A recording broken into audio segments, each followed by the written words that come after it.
Stéphane Ravier, bonsoir, sénateur RN, ex-FN des Bouches-du-Rhône. Est-ce que vous avez été convaincu par les explications de Jean-Claude Gaudin qui explique que depuis des années, rappelons qu'il est maire depuis 23 ans, la ville s'est engagée à effectivement combattre les logements insalubres, mais elle ne peut pas faire tout seule, elle a besoin aussi de l'État?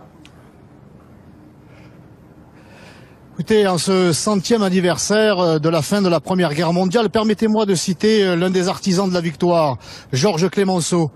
Il estimait que l'action politique, cela consiste à commettre des erreurs et en faire porter la responsabilité aux autres. Eh bien, Jean-Claude Gaudin et son équipe ont parfaitement démontré ce matin que Georges Clemenceau avait raison. C'est pas nous, c'est les autres. Nous avons très bien travaillé depuis 23 ans. C'est l'État, c'est pas moi. Le résultat, il est là, c'est que non seulement les immeubles s'écroulent, mais déjà, les écoles, il y a quelques mois, et ça continue, prenaient l'eau de toutes parts. Les plafonds aussi s'écroulent dans les classes.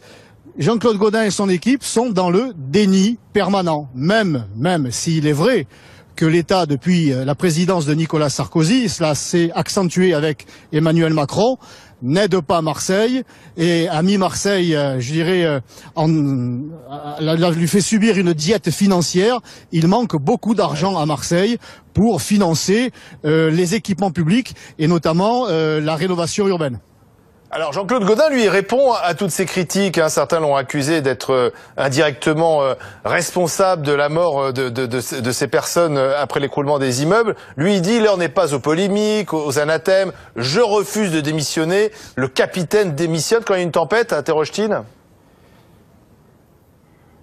Oui, mais le problème pour Jean-Claude Gaudin, c'est que ce n'est pas la première tempête, encore une fois.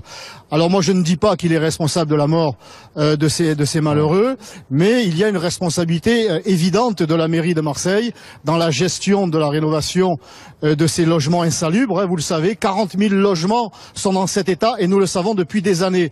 Qu'a fait la mairie de Marseille? Elle a investi, sans doute, mais pas assez. De la même manière qu'elle l'avait prétexté pour les écoles. Elle a d'autres choix de verser 12 millions d'euros par an pendant 30 ans pour payer le stade Vélodrome. Elle loge dans la Tour Méditerranée 3 groupes à hauteur de 500 000 euros par an pendant 9 ans. Voilà, c'est la mairie de Marseille qui paye. Ce sont les contribuables.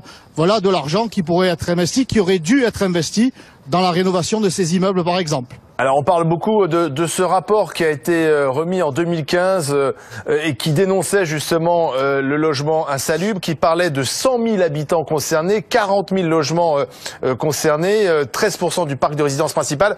Jean-Claude Gaudin, lui, il dit que c'est un rapport au vitriol d'un parti pris extraordinaire. Est-ce que vous, ce rapport, vous en tenez compte ? Mais écoutez, ce rapport a été établi par une personnalité qui ne dépend d'aucune structure politique. C'est un rapport tout à fait neutre. Et encore une fois, Jean-Claude Gaudin et son équipe estiment qu'il s'agit du Marseille bashing. Il ne veut rien entendre. Il n'y a pas qu'Emmanuel Macron qui fait la sourde oreille, qui n'entend pas le peuple. Jean-Claude Gaudin et son équipe n'entendent plus, n'écoutent plus les Marseillais depuis longtemps, enfermés qu'ils sont dans leur certitude. Et lorsqu'il y a des études, encore une fois, tout à fait sérieuses, et qui démontrent qu'ils ont échoué, qui démontrent qu'ils n'ont pas fait les bons choix, ouais. Eh bien, ils n'en tiennent pas compte et restent enfermés dans leur tour d'ivoire. Oui, mais vous qui avez été aussi maire d'arrondissement, vous savez que c'est très long. Récupérer un immeuble qui appartient parfois au privé, avec des bailleurs, récupérer l'immeuble, le réhabiliter ou le détruire, il y a des procédures qui sont très longues. Et là, c'est vrai que ces procédures, c'est pas la mairie qui les impose, c'est la loi, c'est l'État. Tout est géré finalement en France depuis Paris. Est-ce qu'il faudrait pas régionaliser, décentraliser le logement pour pouvoir justement intervenir plus rapidement ? Pardonnez-moi, mais Jean-Claude Gaudin n'était-il pas vice-président du Sénat il y a encore quelques mois? Sa famille politique n'a-t-elle pas été aux affaires il y a encore quelques années? Que cela soit les lois et les règlements administratifs, il me semble quand même qu'ils en sont à l'origine et qu'ils ont eu maintes fois l'occasion de les changer quand cela était nécessaire, et c'était nécessaire, et ils ne l'ont pas fait. Donc c'est un petit peu trop facile d'essayer de se cacher derrière des lourdeurs administratives qui sont réelles. En tout cas, ce que l'on aurait pu faire, ce que la mairie aurait dû faire, c'est de contrôler l'état de cet immeuble qui, effectivement, était muré depuis 10 ans, mais qu'on a laissé se dégrader sans que des travaux soient entrepris pour sécuriser le site. Cela, la mairie de Marseille aurait dû le faire, elle ne l'a pas fait. Mais ce sont encore des quartiers populaires et comme dans de nombreux centres-villes en France, notamment dans les grandes métropoles, ces quartiers en centre-ville populaire disparaissent. Les populations les plus pauvres sont un peu chassées. Donc quand on réhabilite, finalement, c'est pas pour ceux qui y vivent. Ceux-là, en général, on les fait partir et c'est pour embourgeoiser, boboiser, si j'ose dire, ces centres-villes. Et ça se passe à Marseille comme ça se passe ailleurs.